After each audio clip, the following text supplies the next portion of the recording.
Hey everybody, welcome to another episode of Classes of Mail. My name is Alan Gegax, and today I have two special guests with me, my two running mates for Executive Office of Branch 2502 here in Las Vegas.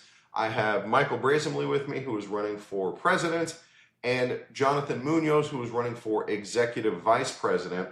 So Jonathan is new to the podcast. We haven't met him yet. There will be an upcoming episode where I sit down with Jonathan and you guys get to know him. But for now, Jonathan, say hello. Hello. All right. Yep. There you go. That's Jonathan. That's all you're going to hear from him. Now, tell us just briefly about your history with the Postal Service. Been a carrier since 2015. Became a shop steward about 3 years ago. And look forward to this. Right on. And Michael, people have gotten to know you a little bit, but say hello. Hello. Well, I've been that'll do. Shop steward. Go ahead. Sure. I've been shop steward for approximately about 10 years with being an alternate steward. I was the first CCA shop alternate steward, which was kind of cool. So hopefully I'll make some changes. But you're not an alternate steward anymore. No, not anymore. All right. Been a steward for a while now. Yep. Definitely have your legs under you. Yeah. And yeah, both of these guys are the solid grievance handlers. I'm the communication guy, but between us, we've got the skills needed, obviously. So we're going to talk about what we plan to do when we get elected. This is our platform that will be published on our Facebook page. It'll be in the literature that we hand out, but it's also worth getting into here in a little bit more detail. So we're going to start with the first plank in our platform, which is aggressively and tirelessly assist stewards to pursue all contract violations by management. We will not horse trade or withdraw legitimate grievances. Go ahead, Mike. I'm sorry, before we continue, yes. platform, Yep. for anyone who does not understand what platform means, it's like a mission statement. Yeah, there you go. So this is what we want to do when we become officers. Right. All right. So since you're already on the mic, talk about horse trading. Yeah. So anyway, the problem with it is our branch officers are telling the stewards to withdraw grievances that we believe are grievances. Okay. Back 10 years ago, when I was first going to our general meetings and steward meetings, all the officers back then were telling us, file everything, file as many as you can, and see which ones stick. Okay. And that way you file as many as you can. We were told to file as many as we can, and now we're told not to, which is crazy. That is crazy. Okay. All right. So that is platform number one. Now we move on to platform number two. No particular order, actually. But anyway, aggressively pursue hostile work environment grievances against any managers or supervisors who mistreat carriers. Jonathan, have you seen any mistreatment out there? No, I've seen a lot of it. It's usually pointed towards our newer carriers, our CCAs, which that's our future right there, and that's going to set our foundation for the upcoming years. Yeah, absolutely. Those are the people who least know what their protections are, what their contractual rights are, and they're the most likely to be abused by management. So we need to take care of them better than anybody else. Okay, well, Jonathan's mentioning the CCs, but it's also for the regulars also. Of course. People don't realize, a lot of CCs don't realize that management does become hostile to regular carriers also. And they have to deal with that as much as a CCA, and CCAs just don't know that. Yeah, okay. That is true. And often when people are being mistreated, you don't see it. Like, it always feels like you're being singled out, but the reality is if management's mistreating you, they're probably mistreating a lot of people. So our part as officers, what we want to do is we're going to do more to get them to stop the hostile work environment to a point where if they comes to a joint statement of violence, that I'd like for it to find a way to remove those managers, because it is illegal in the regular world. It is illegal, okay? And for our union to just make it so that, it's okay, they can just go to another city or go to another station, that is BS. It is. That Absolutely. Is BS. They should lose their job, because in any other companies, that if you get caught for harassment or any hostile work environment towards any employee, those managers are automatically fired, okay? Except in the post office, which I don't understand. Yeah. And that is something that I would like to pursue. Right on. All right, next, conduct monthly labor management meetings as required by the local memorandum of understanding.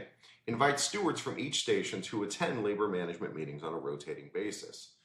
So right now, in our LMOU, it says that we're supposed to have these meetings where the local union president and a few designees meets with the local postmaster or their designees and talk about what the issues are. Try to hammer things out, try to come to agreements so that we don't have these festering problems.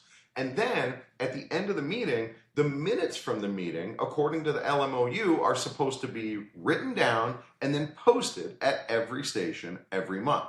So in your guys' break room, Michael, in your break room, how many minutes from labor management meetings are posted in there? Nothing. That's right. Okay. Yep. Not recently, anyway. Yeah. The labor minutes, you also, when they write it down, when after the meeting is done, Right. you can use them in grievances. Absolutely. And that so- becomes citable policy. And because they're not doing the meetings or whatever it is, I don't know what they're doing because I don't hear about any labor management I minutes. know. They're So- not doing the meetings. So I don't think they're required. So I don't And- think they're doing the meetings, Yep. and we're not getting some of the ones we need. Yeah, we need this to happen because this actually gives them for them to second guess what they are going to violate. That's exactly right. And Puts them on notice. and it puts a good relationship between the union and management as it should be. But right now, when that's happening, it's just a free for all, and then they know they can get away with it. That's So exactly. we got to put a stop on it. Yep. And then the second part of this platform is to let stewards sit in on those meetings.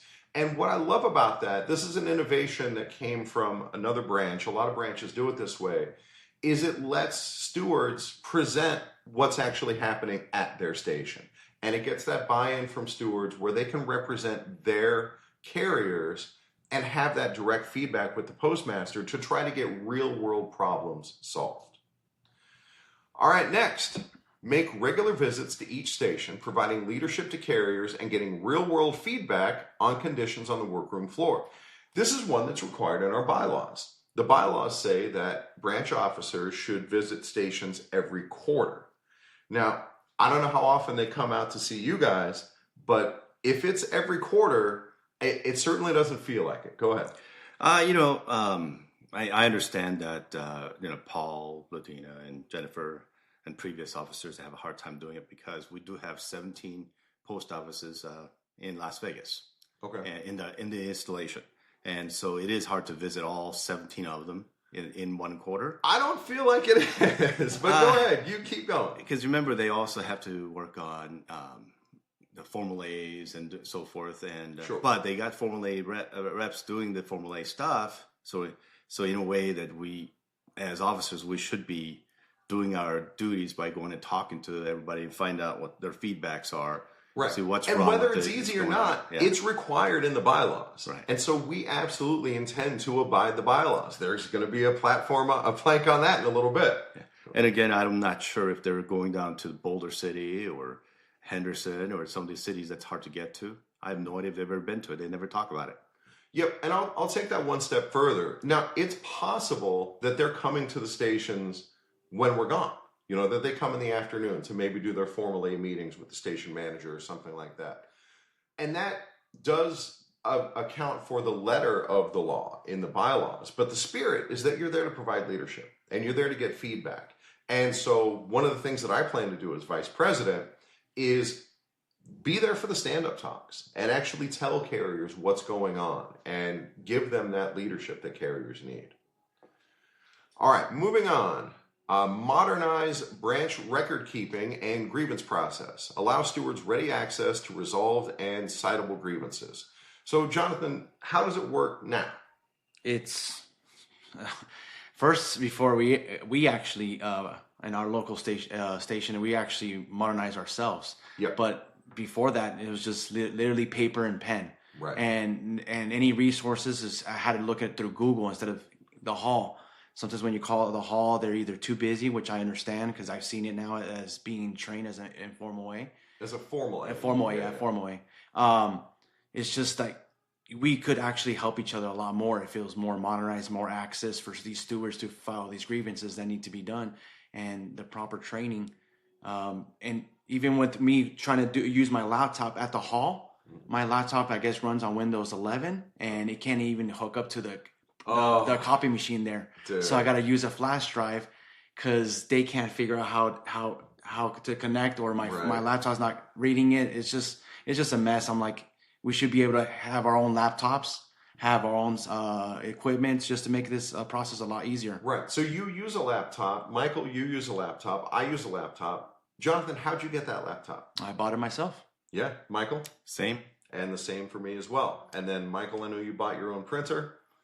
I bought my own printer. Go ahead. The printer, I was being a little bit smarter with that. Okay. I asked all the carriers to help out. There you go. Because the printer that I wanted to get was a little bit more expensive than I thought it would be. And so I just got some help from other carriers. That's awesome. So they pitched in to help you with Yeah. that. So for me, I bought the cheapest printer I could, and now it's killing me on ink. That's how they get you. Oh, that yeah. $30 printer winds up being so expensive. So I'm going to have to. But this is something that is necessary for our work as stewards, and our branch is sitting on $1.4 million in the bank. They should be providing this stuff. Another thing is we have no internet access. Right. And Michael had to get his own Internet access. Wi-Fi, portable Wi-Fi, Right. for us to use it. And I was like, that's ridiculous. Ridiculous that they can't just even give us a sign-in or something like that, because they can get it from labor relations. They have other people who are have their own sign-in for the post office, but they don't give it to us. Right, and this is something that if we got internet access, through Verizon or whatever, for all the stewards, it's something that would be affordable for the branch. And frankly, it's necessary because that streamlines everything we're trying to do. And now if stewards could do their work more easily, it would free them up to fight more grievances, to give more leadership, and it would free up some of the workload that's right now just being lumped onto the hall. All right, excellent. Yeah, go ahead. Just a quick thing is I do want to modernize in the fact that the problem with this is if you get into an argument with any of the officers, you don't get the copies of the old settlements. Okay, it's like pulling teeth. Right. Okay, and I like to make it modernize it so that you don't even have to talk to an officer to get the previous grievances, or at least the 8190s of the previous grievances, to make it easier accessibility to maybe sign in with a password and be able to get. Yeah, branch officers should not be gatekeeping this information. Mm-hmm. If it helps the stewards, then the steward should have ready access to it. Our next plank in the platform essentially dovetails right onto this, which is provide laptop computers to stewards to streamline the grievance process and train stewards in their proper use. So right now, not everybody uses computers. The people who have had to buy their own. So if we can get laptops out there to our stewards and then train them how to use it, everything just goes much smoother.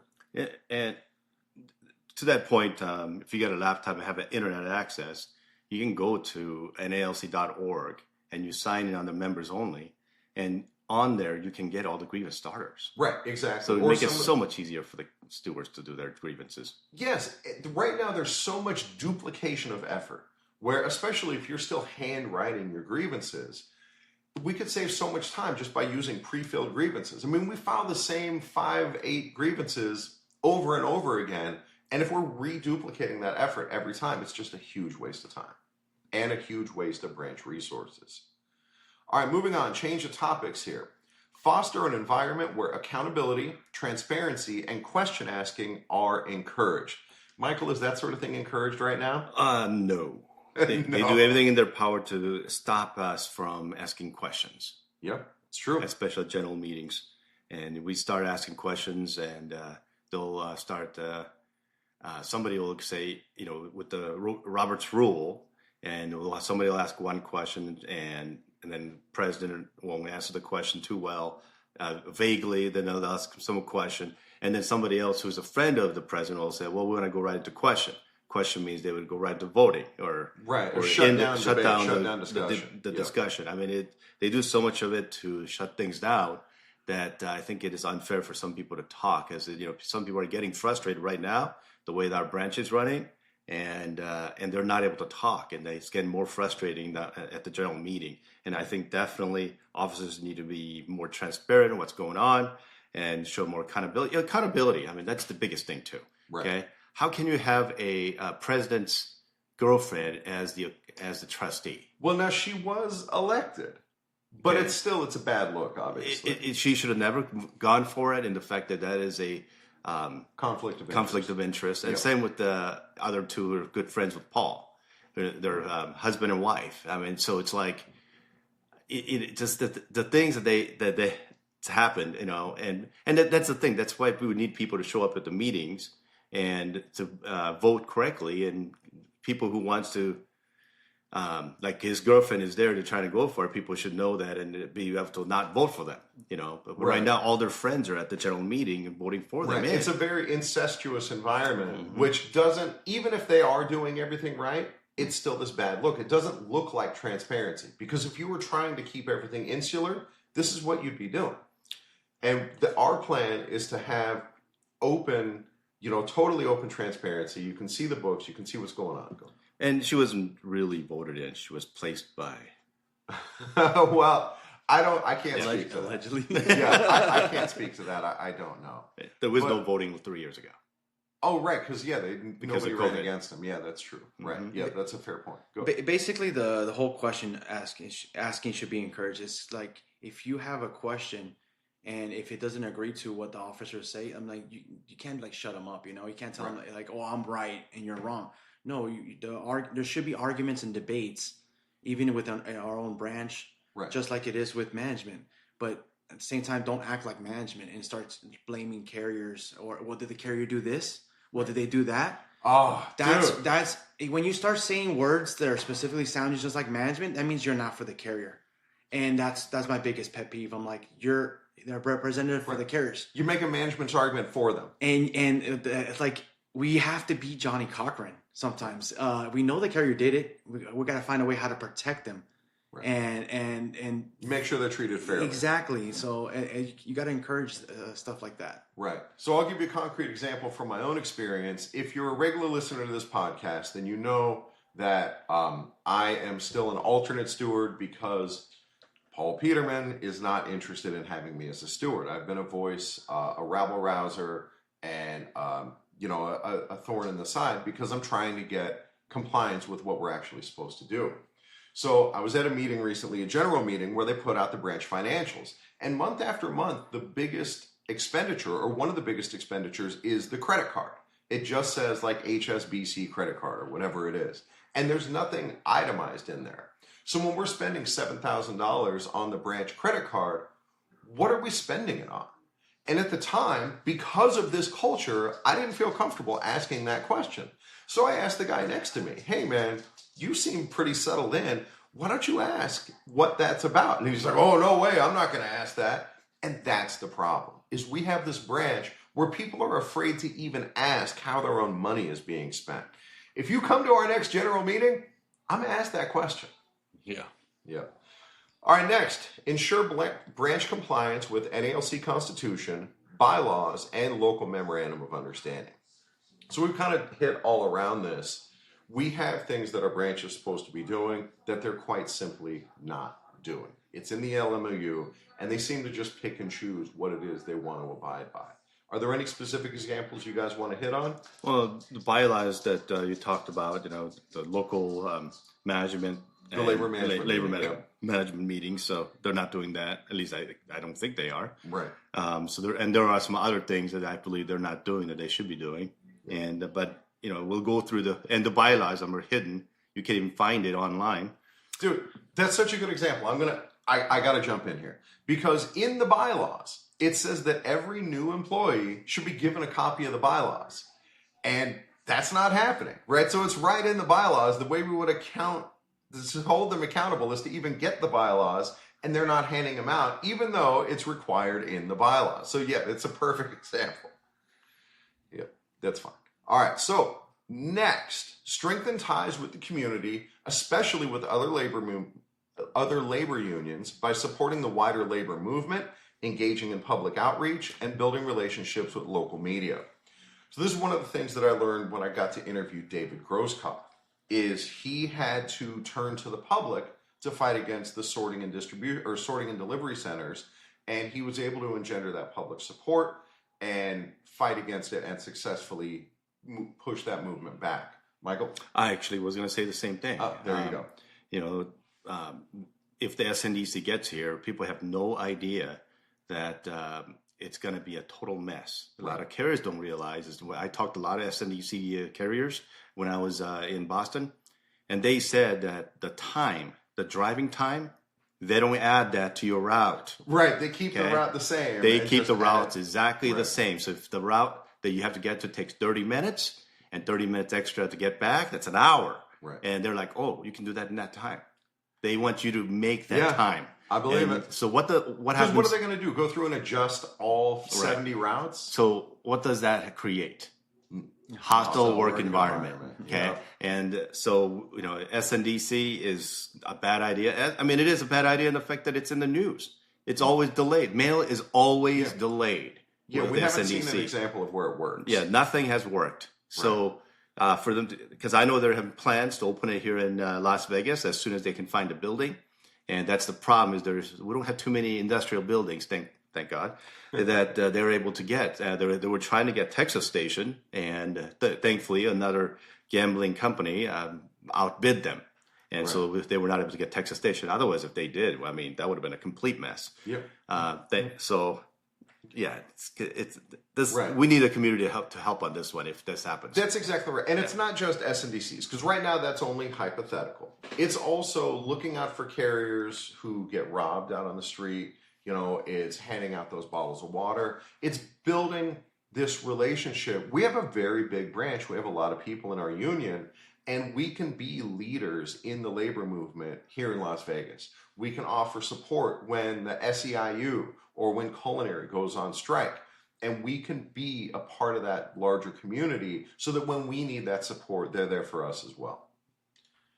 Next, encourage and nurture the development of new and alternate stewards by providing a clear development path, extensive personalized training, and step-by-step involvement in the grievance process. So, Jonathan, you were made a steward I was made a steward the most recently out of the three of us, but I do all the talking. So tell me a little bit about what your experience was like when you first decided to become a steward. Well, actually, I was at Sunrise before I was at Crossroads. Okay. And the steward there was Nancy Birdsong, and she was going to take me under her wing. But as an alternate steward, since I wasn't even voted in yet, you don't get paid for it. And then they were just asking too much as a new steward, so I kind of backed off because I was dealing with my personal issues. So then I came into Crossroads, and Michael, took me under his wing and trained me. And so I saw, like, when I first started, there wasn't actually no support from the hall. Yeah, it was all Michael, and he saw that I was a fighter, and he kind of molded me into the person I am now. Right, and so you got lucky having Michael there to train you, and you would have had Nancy before that. Yeah, but it's not institutionalized. It's just luck. Yeah. Whatever steward you happen to get. And what we need is an environment where everybody who wants to help the union, we empower them to do that. Yeah. Where they get thorough training, they get brought into the different steps of the grievance process, and they have this clear path forward. Because when I first became a steward years ago, that's why I quit. Because I didn't have that support. And that's why we're losing alternate stewards to this day, where they step up and then they quit because there's no support. The biggest problem is that we have a steward meeting once a month for all stewards. Could be brand new to somebody who's seasoned stewards. And so you can't just do a beginning steward training and then you'll bore out all the seasoned stewards. Or if you have advanced training, then you confuse all the new stewards. And so they just need to basically have another day for the new stewards so they can teach them how the whole process is. And I think that's the problem that we have. Or even mentorship. Have some stewards mentor another alternate steward. Say, hey, absolutely, let's go and train this person. Yeah, you can be an excellent steward without being an excellent teacher. These are different skills. I'm an excellent teacher, but I'm not a great steward yet. I'm getting there. I'm pretty good. But these are different skills. And so if we have people who are effective teachers, we need to make the most of them and make sure that these new alternates, the new people coming in, get under the wing, as you said. All right, go ahead. Kind of like I've been to an actual Mormon church. Okay. Like a few times I got invited to do it. Sure. And I liked how their platform is kind of like, depending on the age range, they Sure. have different classes within the same day. Yeah. And that'd be kind of cool if they were actually do that in the steward meetings. They have to hire people who are with more advanced, and the newer guys be taught by somebody else. So you can split these officers to train each one during that one time. That is such a great idea. There's no reason we can't do breakout sessions Yes. at the steward meeting to give people the actual training that they need. Dude, what a good idea. Yeah, I like that. Yeah. All right. So on that, I'm going to skip one and we'll come back to it, because we're going to go down to offer branch meetings and training sessions via Zoom or other similar platforms so that interested union members who can't get to meetings can still be informed. And that dovetails right into what we're talking about, that not everybody can make it down to the hall at 6:30 on a Wednesday to go to the steward meeting. That's our obligation. We're supposed to be down there. But if you're on the overtime desired list, you might be working until 6:30. You might be working until 7:30. Or you may have kids or other reasons why you can't get down to the hall. So we need to reach out to those people. Just because you have a life outside of the post office or because you work overtime, that shouldn't deny you that communication from your branch. As you know, majority of the stations, their starting time got changed to 8:30. So a lot of them don't get out till 5 o'clock.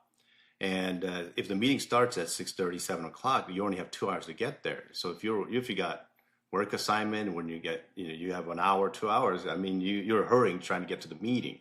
And especially overtime carriers and CCAs, majority of them can't make the meetings because of that reason. And that's where the Zoom meeting would be great. At least they can, watch it later or watch it live. It's up to them. Right. And see what's going on with our union. I think that's important. Right. And we're aware that there may be bylaw issues with having Zoom meetings. There may be security issues. These are things that are going to have to get addressed. So in the meantime, until that gets addressed, we can still record sessions, put them up on YouTube, or put them up in ways that are accessible to our members that fit in with the current bylaws. There are plenty of branches that do this, especially during COVID. Branches went to completely online meetings. So we know it can be done. The only thing that's lacking right now is the will to do it from the people down at the hall. There's this attitude down there, well, if you can't get to the meeting, then you don't deserve that information. And that is so wrong. All right, so we'll go back up to the one that I skipped. Provide frequent, consistent communication to the branch via multiple communication platforms, including but not limited to Facebook, podcasts, email, and group messaging. This is right in that same line, where it's not just for stewards, but for everybody in the branch. Again, if you can't make it to the meeting, we can bring the meeting to you. If you want that information, it should not be denied to you. Exactly. Right now, our branch officers have like nothing on our website. Our broken down branch 2502 site, where you click on something, it goes something from past to 10 years ago to different officers' names. It is just nuts. Nothing is updated. There is no Facebook, there is no Instagram, there is no Twitter, there's nothing about our branch. Our branch is not putting anything out there for people to look. There's no videos for them to look. There is nothing about our branch, which is so stupid in the fact that we have one of the biggest branches in the nation. It's just like the whole issue is we can't entirely blame the current officers now. It's been handed down. It's inertia. And it's just a cycle that we need to break. Yeah. Because if they weren't properly trained, don't pass it on to other people. Just don't throw us in the water and think we're going to swim, or end up sinking. That's exactly sometimes right. I feel like a lot of people end up sinking. Yep. So I feel we got to break that mold and modernize it, become into the future and stuff like that. Right. The attitude down at the hall of, well, if you want to be a steward, here, take the JCAM, read it, and start filing grievances. And there's no guidance. And then people who are in there now, so, well, that's the way I was trained, and so that's the way, that's just the way it is. And obviously that's a toxic attitude. Now, to the credit of our current vice president, Jennifer Pickard, yesterday, she came to my station and sat down with me and gave me additional training on quarterly equitability. So the entire culture isn't toxic. There is room for positivity, and it just shows that we need more of that. The problem is now the entrenched people at the union hall, they're not about it. You know, they're not about that life. They're not about being nurturing. And that's what we're fighting against. All right, and on that note, speaking of nurturing, that brings us right to our next plank in our platform. Establish mentorship programs for new carriers, giving them the best chance for success and reducing employee turnover. So this is something that Michael and I saw at the convention. Did you go with me to the CCA retention or the new employee retention meet? Okay, so this is one that only I went to. We went to some different classes, but they talked about there's an initiative nationwide for new employee retention, and one of the pillars of that program is a mentorship program, where when a new employee comes into your station, they get hooked up with not necessarily an on-the-job instructor, not necessarily a union steward, but just an experienced carrier who will nurture them, somebody who they can always go to when they have questions. Because new carriers have questions all the time, and they just get thrown to the wolves. And so this is something that as a union, we can encourage so that our new employees don't just feel like they're being thrown out into the deep end. All right, next, this is an important one for me, important one for all of us. Adhere to a strict no retaliation policy for branch officers. Opposing views will be listened to openly. Oversight and accountability will be welcomed. Branch members can and should feel comfortable voicing concerns or calling out potential wrongdoing. By bringing your concerns to our attention, you are doing a service to the branch. Is that the way it is right now? Yeah, it's the retaliation is the biggest thing. We have a lot of stewards and even carriers are upset with the branch because of retaliation. That's exactly right. And I have a lot of the carriers have come up to me and said, "Man, our branch, they just don't want to seem like they want to help. They just want to fight back, and it should not be that way. Branch should be open where people should trust to call and get help from them. And this retaliation that which we talked about earlier too, how if you get into an argument, they don't want to give you any information about the grievances. I mean, geez, right? It's toxic. Yeah. It's pretty obvious on if you go to these, actually make it to these meetings, you see that there's some people in the officers that don't like specific stewards, and, Sure. and they get outcasted, and so that's really bad because that affects grievances, it affects resources and all that stuff. And I'm actually experiencing that right now. I feel like they don't actually like Mike, so they're kind of pushing me sometimes towards him.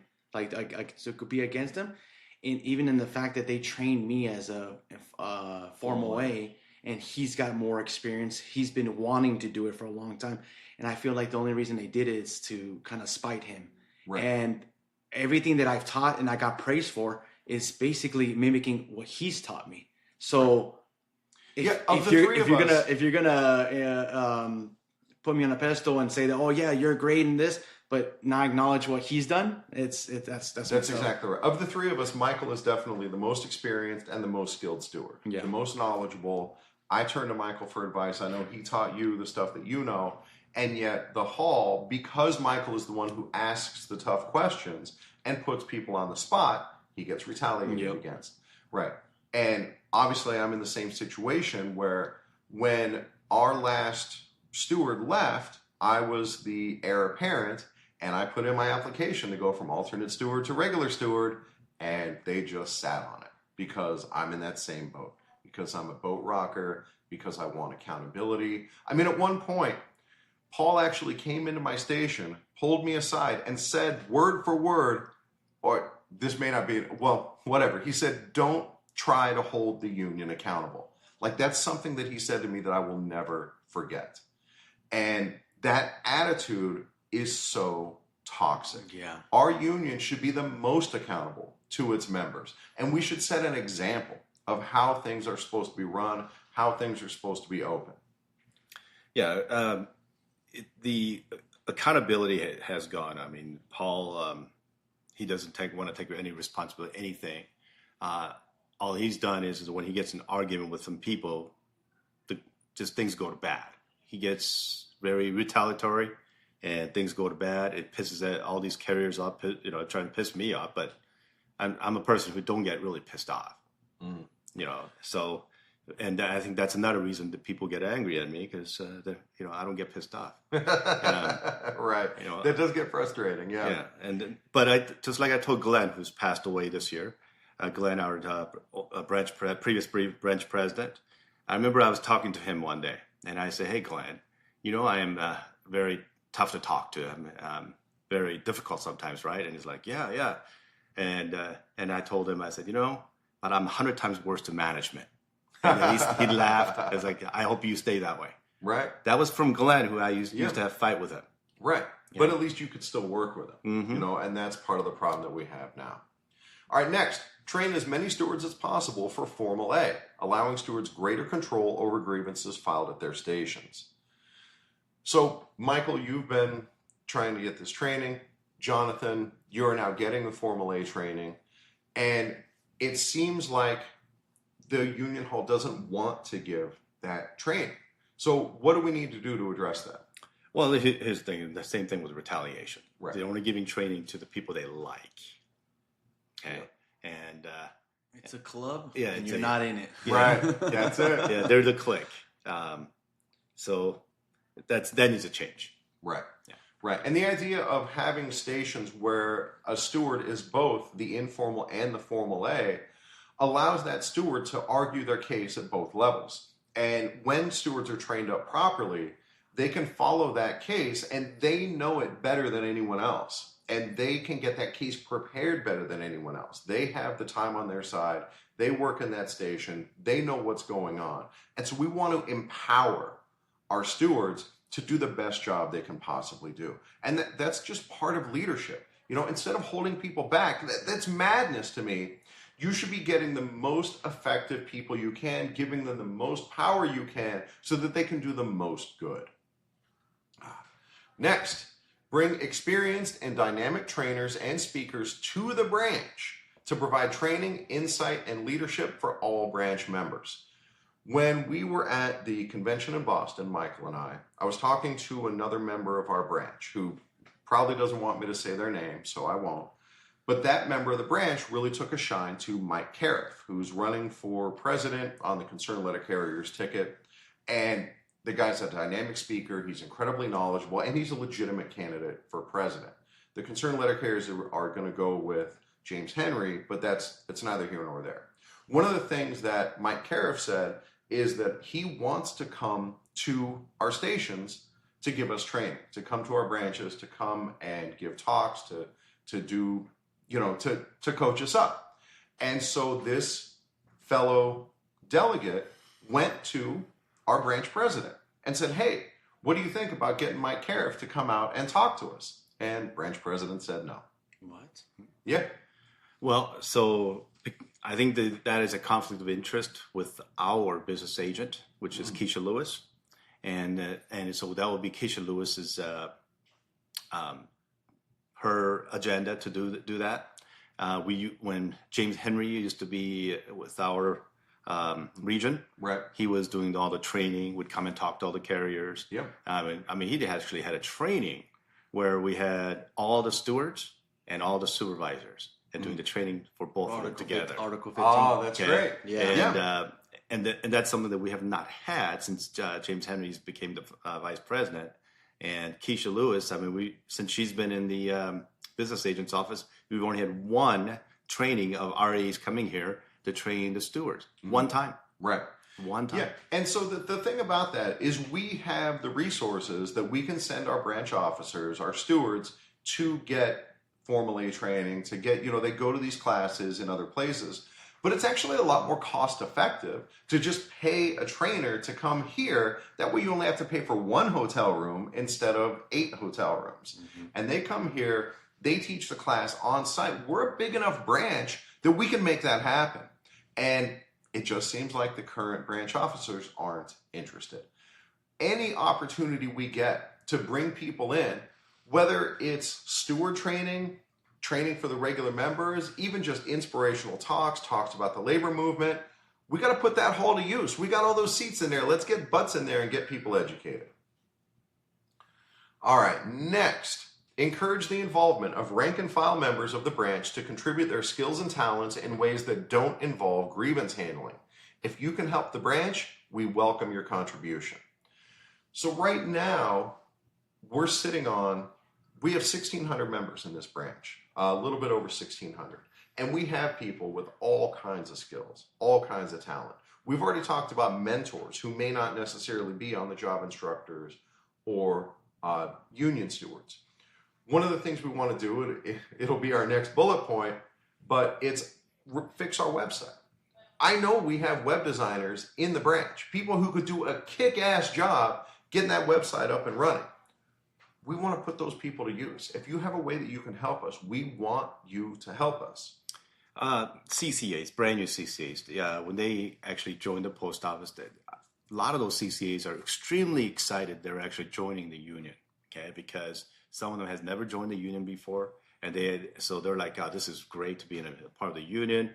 And so when they, in the first 90 days, when things go wrong, they're like, "Man, our union doesn't do anything," and so we get a lot of discouraged CCAs after a while, and so we're losing the CCAs who actually want to be part of the union. Right, they want to contribute. And they want to contribute, so we got to get them more involved. Yep, absolutely. And they come from previous careers where they've developed skills other than putting mail in the box.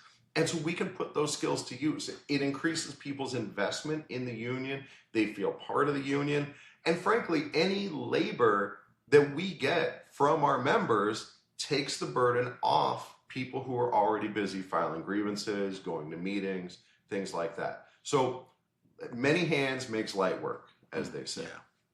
All right, and that goes right into the next platform, or the next plank, which is update, repair, and modernize NALC2502.com. Guys, our website is an embarrassment. I know we've talked about it a little bit already, but just to rehash, half the links on the site are broken. You click on the link, it says like object not found or whatever it is. They have outdated information. There's still pages that show Glenn as the president. There's a page for an upcoming like bowl-a-thon that happened in like 2016 or something like that. Like, it's an absolute embarrassment. There's even when I'm doing grievances, I can't even use our own website. I got to use Missouri's. Yeah, I don't know if you've seen. I that use one Branch before. 38 out of like Pennsylvania. Yeah, I use that one. Their stuff is a lot more accessible. Even our national level, like they have a lot of those Grievance templates. starters? Yeah, Yep. grievance starters, but not as much as some of these other branches.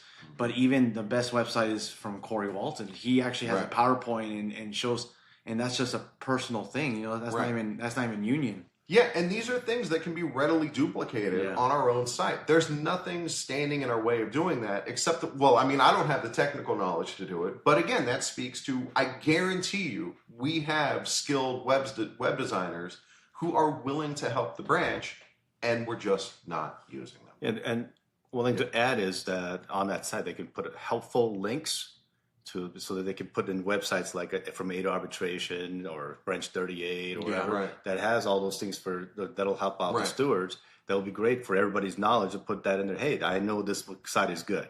That's what they need in the on the Colorado State Association of Letter Carriers website, they have a link to the Classes of Mail podcast. Now that's some good steward work right there. Yes, indeed. All right, and speaking of the website, our next plank is to put grievance status updates on the NALC2502.com website, giving stewards and carriers up-to-date information on their grievances. Now, to be clear, there won't be details about the grievance on the website because that's private. That's carriers' private information. What it will be is the grievance number and what the current status is, whether it's at informal A, formal A, whether it's been resolved, because you guys have been down at the hall. You know they get phone calls on that stuff that are just a waste of time. What's going on with my grievance? Yeah. Right? So this will help to resolve that problem. And it increases accountability. Because if you see on this visible website that at Formal A they're withdrawing all these grievances, you raise questions. Or if you can see that there's this huge laundry list of grievances that are just waiting, that also raises questions that need to be asked. So putting this on the website, A, makes less work down at the hall, less busy work, and B, increases accountability. And a lot more transparency. That's right, a lot more transparency, yep. And that is absolutely key. And another thing is that we'll have grievances that we filed, and then we're going through and going, gosh, I never got a grievance settlement on this, you know? And this way we can get... Yeah, look it up. See if it was just an oversight. That, this did settle. Yeah. Let me go and get that information. Absolutely. All right, next. This is the fun one. Work to provide ice machines for all stations. Now, I want to make this clear. This is not a campaign promise. None of these are really promises per se. These are things that we're going to try to do. But I know at my own station, I gathered the rest of our carriers together, and we worked together to get an ice machine at our station, and we got one at the end of last summer. I know what we did to get that ice machine because I'm the one who spearheaded that effort. There's no way I could have done it without the support of the rest of my members at the station, but it had to be done. It was done, and we got it done. And interestingly, there was one person who was opposed to me getting an ice machine for the station, like openly opposed to it. And that person is a trustee for the branch. And it's like, dude, how am I working against my own branch? This is madness. And we fought through it, and we got that damn ice machine. And you guys have one too, right? Yeah, we got one. You got it working on that. Yeah. It's just it's because he kept doing the whole, safety things, right? But just saying stuff. It's like you got to show us that you actually care for us. That's and exactly so right. they finally got us one. Yep, that's fantastic. And this is something that can be duplicated at other stations. We know the formula, and we know how to put that pressure on management. So, again, no guarantees, but we're at least going to try. And that's something that right now the branch officers aren't trying down at the hall. Next, adamantly fight against any movement to later start times. Grievances, informational pickets, media outreach are all on the table.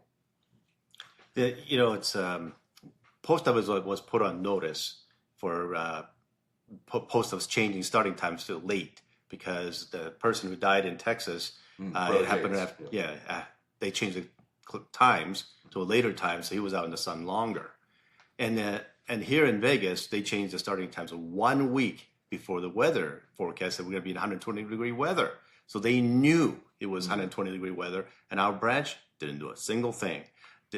Not even a warning to the carriers, hey, watch out for the heat. This is record heat. Not even a single warning, nothing. And I know that But surely they filed a bunch of grievances, right? Oh, no. Oh. We filed the grievances. Right. He filed the grievance. Jonathan filed the grievance, the main one, and they still haven't done anything.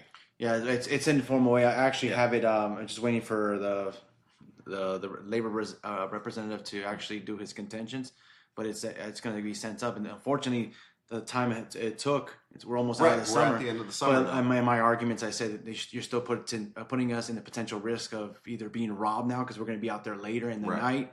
It's harder to see, more likely to get in accidents. So that's the argument I'm using. But it's just so hard to prove what they're asking. I had to pull up a lot of clerks to show that they don't have enough clerks. Right. They're trying to say employee availability. You'll say, okay, you try and blame us because our call-ins is which that's what I'm pretty sure they're trying to do. But I'm trying to prove the fact that they don't have enough clerks because they don't want to get any more clerks. They want us to take over all that stuff. And the thing is, this should be the hall doing the main grievance, but putting all the branches, putting all the post office together, and file for all 17 post office and not just the one. That because the steward is doing it, and they should be doing it as a class action for all of the Las Vegas installation. And from what I gathered, there is nothing. That's right. If they are doing something, where's the leadership? Right. But yeah, it appears that there's nothing going on that front. It's the effort that we want to see. Right. You got to at least fight. And I hear from the hall that, well, in our local, management can change start times once a year, so there's no grievance there. Bullshit. There's still a grievance there for the reasons that Jonathan just stated. And safety violation. Right. And then on top of that, if it's a staffing issue, who's in charge of staffing? Management. Right? So it's their problem to fix. And the M39, or maybe it's the ELM, they run together at this point. But it talks about management needs to staff appropriately for the workload. They need to bring in clerks. M39, section 116. There you go. Sounds like somebody who's been fighting this grievance lately. Yeah, exactly. It's all up to them, and then the fact that they're not, and I have proof that management has stepped in to do clerk work, Mm-hmm. and there's multiple grievances from the APW side, but unfortunately, our own hall is saying that we can't file those grievances when our CCAs are doing clerk work. But I'm like, you need to do that, and then have the APW on their side file grievances, so you're both coming at them, and that's going to prove that they're using the wrong people for the job. You need to use clerks. Right. Yeah, that's exactly right. And even if it's not like we can't use that as a what do you call that? Anyway, what is that called? You can't use it as binding, or what is it? What word am I looking? It doesn't matter. It's still persuasive. It shows the fact of what they're doing. Yeah. Right. So yeah, of course it can be used as your grievance file. It's just not precedent setting. It's not precedent, but it still is persuasive. It's the cooperation that we talked about. Okay. Well, how about if we cooperate with APWU to get some of these grievances done? Right. Why are we just their building is right next to us. Okay. Why don't we get our brains together and say, hey, this is what the post office is doing, and what can we do to fix it? Right. It's harming both of us. Yeah, because it's hard because management is doing everything they can to get rid of clerks. Okay. And management is doing everything to do their job to prove that they don't need clerks. So I'm sure that there's things that we can do to help them out as they can help us out. We're not using every tool that we got. And luckily in our station, we have the vice president. Her name is Tammy. She's a clerk. She's the vice president for APW. There you go. APWU? Yeah. Yeah. So I was able to ask her, and then when she emailed me, she's like, when I talked to her in person, she said she's willing to give me the grievances to show that the management is doing the clerk work. And then she sent me an email attached with the president, and then asking, why do I need these for? I said, just to use as my argument that, look, we have proof that management is doing clerk work from your guys' side, and this is potentially going to help us to either get more clerks or at least change the start time so we can fix all the problems that we have. That's it. How could it be that mail volume continues to decline, and yet we need later and later, for the mail to be ready for us? It's obviously some disconnect there. Yeah. Next, file contractual grievances against supervisors who do not meet in good faith at any step of the grievance procedure and those who delay the grievance process. Guys, I'm only an informal A at my station, but I hear it from my supervisors that, I'm not going to, don't even bother meeting with me on this because I'm not going to settle it. That's not good faith. No. Right now, the biggest problem happening is we got not getting information that we're requesting. Mm-hmm. They're saying that we're giving too vague of trying to work on it. But here's the thing. The reason it's vague is because we have to work on the grievance to find out more information about it so that we can file a grievance. And so, but they're fighting on that now. And then they're also not giving out information till like later dates so it runs late. Then they want to fight with the argument saying we delayed the grievance.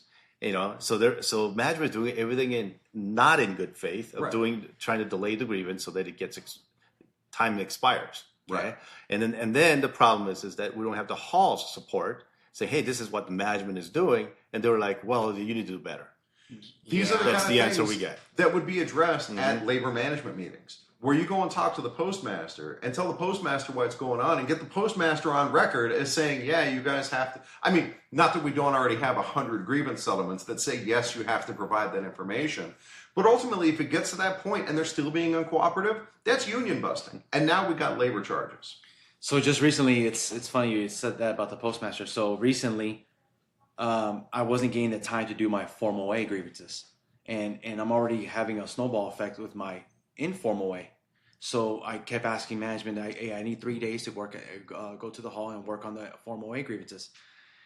Was getting denied for my informal way grievances. And so I reached out to the hall, and Paul and the VP said, send us an email and all the requests, and I'll send it to the postmaster. Unfortunately, the postmaster was getting changed out that weekend. Right. And so I texted them back, and I was like, I'm pretty sure this is going to be a wasteless email. And they said, yeah, pretty much. Right. But still, be that thorn. Yep. Keep, even with the new guy, as soon as he comes in, you're sending them already 20 emails says, hey, we need to get this done. And if not, then a hall needs to do a grievance on management at the hall level to push it. Absolutely. And because that is a NLRB violation, our hall should be filing labor charges against the post office when they don't follow the NLRB rules, which is getting us information and not giving us store time. That is exactly right. And, you talked about, Jonathan, the snowball effect, where once you get delayed on one grievance, it kind of pushes everything back. Imagine if we had a branch president who nurtured new alternate stewards. We would have a lot more of them now than we currently do because they keep quitting. We still, I don't know if Spring Valley has stewards yet or not, but last I heard, they don't even have stewards at the Spring Valley Post Office. Why? It's because we have this environment where they don't want to stay. Well, we want to change that environment. We want to change it to an environment where stewards get all the support they need, where alternate stewards are brought into the fold, where everybody is allowed to contribute to the union in the best way that they can. And when that happens, when we have this greater labor force of union or of stewards fighting for each other, it takes that workload down and it allows us to do a better job. Next, welcome all voices and encourage carrier input in the development of our next local memorandum of understanding. Consult the newly formed national database of LMOUs for all possible improvements to our agreement. So, Jonathan, you had mentioned the ADA arbitration website. That's one of the projects that Corey has taken on, is gathering LMOUs from around the country so that we can see, hey, what good ideas are out there? What do we have that's working well? And then on top of that, people just have good ideas. The carriers who are out there doing the work all the time, they have good ideas. And so it's worth consulting with people and encouraging their voices. It's possible that by the time we get elected, God, I hope that the contract is already in place and maybe the LMOU period has already passed. But maybe we'll be in for the next one. Regardless, this whole attitude or this environment of nurturing, of getting carrier input is one that we want to have. Well, as the president, I believe local member of understanding, you have to do this every year, okay? And so if there's no change, they still have the meetings and there's no change, okay? I'm not sure about that, but maybe that's right. That is the local member understanding class that I took during the RAP session. Ah, there you go. Okay, and it said that they have to have a sit down with the branch president and the postmaster to, if there is any changes that they have to forward the emails back and forth and then set up a meeting and how to change it. And so if there's no change, then they still have to send that saying, hey, there's going to be no change. Changes. Yeah. Gotcha. So it is something they have to do every single year. So we have this provision in our LMOU that says that the inside of the trucks will be kept clean in the same manner as the outside of the trucks. And like I called down to the hall and I'm like, hey, what form does this take? What does this mean? And they're like, I don't know. This is the kind of stuff that's got to get squared away. If we're supposed to have a service come and clean the inside of the trucks, we should be having that done. And right now, that's the kind of stuff where down at the hall, they just don't care. Yeah, I know. Yep. And that's a safety. It is. It's a health issue. Yeah. Yep, absolutely. All right, next. Robert's Rules of Orders will be printed and available at every branch meeting, ensuring that meeting procedures cannot be manipulated to disenfranchise anyone attending the meeting. Guys, does this happen? Do people use Robert's Rules of Order to shut down opposition? Yep. 100% that happens. Yep, we see it happen like, oh, you've already spoken. You can't speak again. Well, in Robert's Rules, you're allowed to speak twice. And they say, oh, let's just call for the question. Don't you guys want to hear what we're voting on? But people don't realize that when you call for the question, it means you can't talk about it anymore. And so all these people who wanted to speak, now they don't get to speak. And if we give out Robert's Rules, that again is that transparency, that accountability, and making sure that people don't just get steamrolled. That is why the reason that the general meeting, when somebody called for the question, and Paul says okay, but he didn't actually agree to have people vote for to be ending. Well, you're supposed to vote for the question to start. Yes. Oh, that's true. Right. First, you have to vote to whether you want to call for. Well, no. Right. My recollection is that there was a vote, but it has to be a 2/3 vote because you're disenfranchising. But again, people. Just like Brian Renfro, I think I heard 2/3. Yeah, it's right, good. Right, exactly. Yeah. Well, now, and this is why it's important to have these rules available so that people can use them, because they exist for a reason. And like, if I would have known then, unfortunately, I didn't do my Robert's Rules episode until after this happened, but like, I could have called for a division. And let's see if 2/3 of the people actually want to end debate and move on to the question. Because in talking to people at the meeting, when they heard like, well, don't you want to, hear the question? Like, yeah, we do want to hear what it is we're voting on. They don't realize that they're agreeing to shut up. Yeah. And then after that, I asked Paul, like, hey, people still want to talk. Is there a way that we can reopen debate? And he said no. But we found out There are ways to reopen debate. when we're voting for a question, you can do a. It's like, oh, you know what? I think there's 2/3 of voting, but you can do a division means now everybody has to stand up. Right. Or if they want to say yes or no. We would physically divide, and you would see. Well, and then if that doesn't work, somebody can actually say, what's the after division?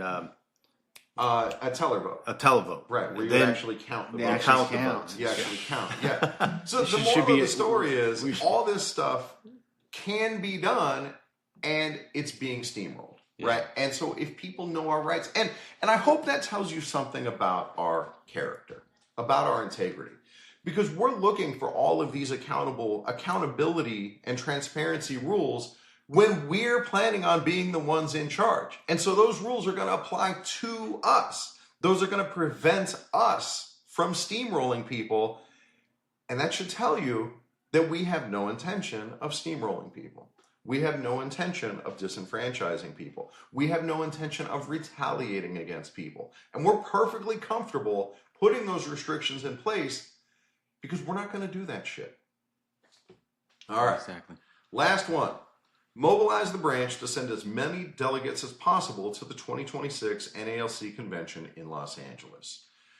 So, in our bylaws, it talks about how you become a delegate, and you have to attend 8 out of the 12 meetings, the general membership meetings, for 2 straight years. So that would be starting now. You have to go to 8 out of the 12 meetings. But there's an important catch to that. If you attend those meetings, that is how you become a paid delegate, where the branch pays your expenses to go to the convention. We pay for your flight, we pay for your hotel, we give you a per diem, all of that stuff. What about if you just want to be a delegate and you're willing to drive down to LA yourself and rent an Airbnb with a bunch of people? Can you be a delegate then? You're damn right you can be a delegate then. And so we can send way more people than we've been sending to these conventions. So, Michael, how many delegates would you guess 2502 sent to Boston? About 20. About 20. All right. Well, it turns out that you can send 1 delegate for every 20 members of your branch. And so that means we can send about 80 delegates to the convention if we want to. How awesome would that be? Right? And not only would that multiply our voice at the convention, it also opens it up so that CCAs, so that new hires, so that people who are actually having the experience of getting shit on the workroom floor can come and have their voice heard at the convention. We have a big branch. We're a big branch with a small voice. And activating our membership can make that voice big as it should be, bigger than it should be. And this is an opportunity. It's easy for us this coming convention because it's going to be in Los Angeles. Yeah. So we don't have to pay for, $800 flights to get out there. You can drive on $30 of gas. See, the thing that we're missing right now is that if there's any changes that you want in the postal service or our contract, we can put it in a request to change what you want in the contract and so forth. A bargaining position in advance. And so that they have to read it out and saying, hey, this is what the branch 2502 wants. They want, let's say, the starting times to never go after 8:30 or whatever it is. We can put that out there. And if we bring everybody in from branch 2502 with 80 people, it's going to look even stronger. Right. And because this is what everybody wants. And each delegate has a vote to vote in the convention. Mm-hmm. Okay, they can speak out on that microphone that you wanted to speak out so much on, Yep. And you can speak out and say, hey, this is, why are you guys doing this? Or, give that whatever excuse that you want to say and, whatever voice that you want people to hear. And that would be so awesome to have 80 delegates to go up there. Because right now, with the 20 people that went, at least a good 8 of them were retirees that came from our branch. And they voted against 2502 because they voted even against Paul when we're voting for the for carriers. Like the CLC type issues for and the the carriers. bill of fighting NALC issues. And that's very disheartening to see. But here's the thing, everybody has their own voice, But if you want change, be more active in our branch and be more active in Las Vegas, we need more people to go. Be more voice, so that even the retirees who wants to go, and there's like 8 to 10 of them, and then there's 80 of us, then the 70 of us will vote against them. Hey, now just because somebody's a retiree, that doesn't mean that they don't have the interest of the branch at heart. I'm sure they do. It's more that the things that they're focused on are different from what the rank and file carriers who are out there in the heat every day are focused on. We need both voices. And right now, the retiree voice is outsized because they have the time and resources to go to these meetings and to go do that stuff. And we want that to be more representative of the rank and file. It's because they don't have to take annual to go. Yeah, that's right. Like CCAs only gets 13 days a year. Right. So if you use 5 days. Yeah, that's half your leave. Now you can't call in sick. Yeah. Yep, so that's the truth. That's a lot of sacrifice you have to do to go to these meetings if you're CCAs or beginning regulars. Right. Yeah. So we want to encourage that. We want to do whatever we can to help people have that voice. We want to make sure that nobody's forgotten, that nobody's left behind, that nobody feels left out.